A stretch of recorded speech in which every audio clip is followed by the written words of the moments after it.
लाजर और गनी। मुकद्दस लूका की अंजील उसका 16 बाब 19 तक 31 आयत तक। एक दौलतमंद आदमी था जो अर्गवानी और महीन कपड़े पहनता और हर रोज ऐशो इशरत करता था। और लाजर नामी नासूरों से भरा हुआ एक बकारी उसके दरवाजे पर पड़ा हुआ था, और उसे आरजू थी कि मैं उन टुकड़ों से पेट भरूं जो इस दौलतमंद की मेज पर से गिरते हैं, बल्कि कुत्ते भी आकर उसके नासूर चाटते थे। और ऐसा हुआ कि वो बकारी मर गया, और फरिश्तों ने उसे ले जाकर इब्राहिम की गोद में पहुंचा दिया, और वो दौलतमंद भी मरा और दफनाया गया।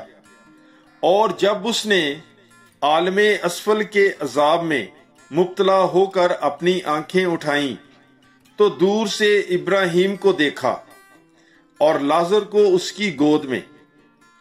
और उसने पुकार कर कहा कि ऐ बाप इब्राहिम, मुझ पर रहम कर और लाजर को भेज, ताकि वो अपनी उंगली का सिरा पानी से भिगोकर मेरी जुबान ठंडी करे, क्योंकि मैं इस आग में तड़पता हूं।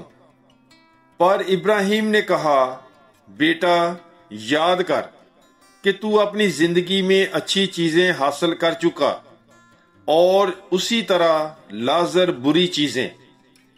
बस अब वो तसल्ली पाता है, पर तू तड़पता है।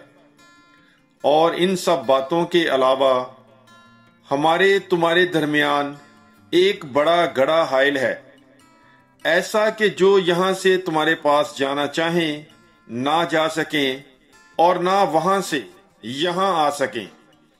तब उसने कहा, बस ऐ बाप, मैं तेरी मिन्नत करता हूं कि तू इसे मेरे बाप के घर भेज, क्योंकि मेरे 5 भाई हैं, वो उन्हें आगाह करे। ऐसा न हो कि वो भी इस जाए अजाब में आ पड़े। मगर इब्राहिम ने कहा, उनके पास तुराते मूसा और सहाफे अंबिया तो हैं, वो उनकी सुने। उसने कहा, नहीं ऐ बाप इब्राहिम, लेकिन अगर कोई मुर्दों में से उनके पास जाए तो वो तौबा करेंगे। मगर उसने उससे कहा कि जब वो तुराते मूसा और सहाफे अंबिया की नहीं सुनते, तो अगर मुर्दों में से कोई जी उठे तो उसकी भी ना मानेंगे। पाक कलाम के पढ़े और सुने जाने पर खुदावंद की बरकत हो, खुदा का शुक्र हो। God bless you. Bible is life.